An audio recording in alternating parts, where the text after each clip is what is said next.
The American experience of homicide, death as a way of life.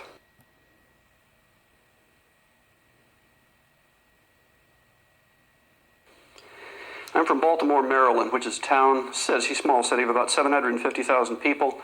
This year, Baltimore will have about 350 homicides.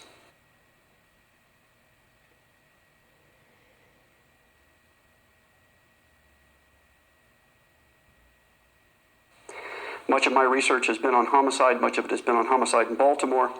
So let's talk a little bit about a murder in America.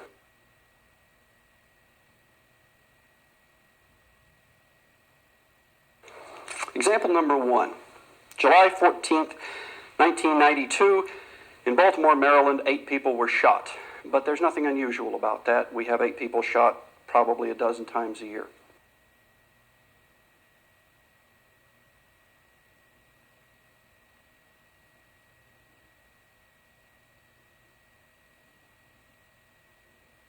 Two of them died. 2 homicides in one day, but there was nothing unusual about that. That happens about 50 times a year in Baltimore.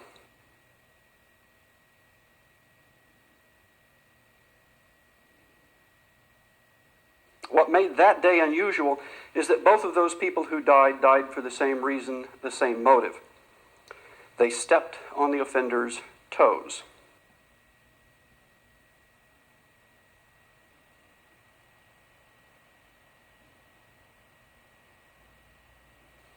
The American experience of homicide is dying because you stepped on somebody's toes.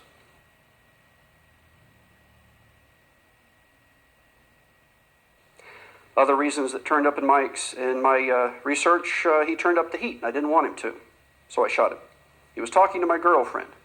He put his hand on my girlfriend's butt, or he looked at me, so he shot him.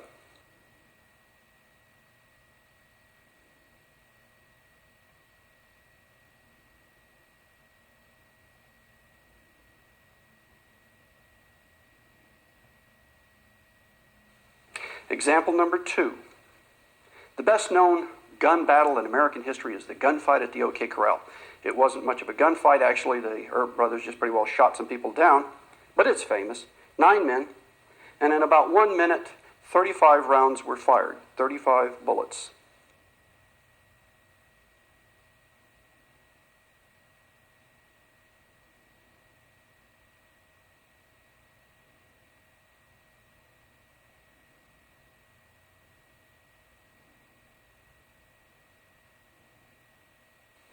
In 1992, police were called to a shooting in Baltimore, Maryland, where, as the officer said, he found the drug dealer with the 2 guns smoking at his feet.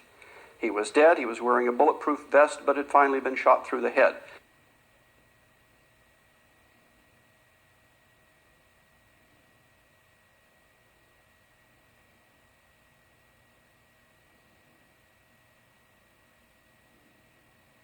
He had been ambushed by 2 men, one of whom had a fully automatic weapon.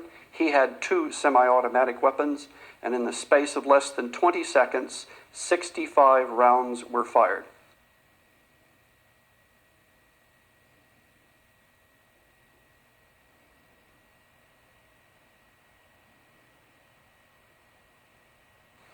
The experience of homicide in the United States, then, is 65 bullets flying through the air of an American city in the middle of the afternoon.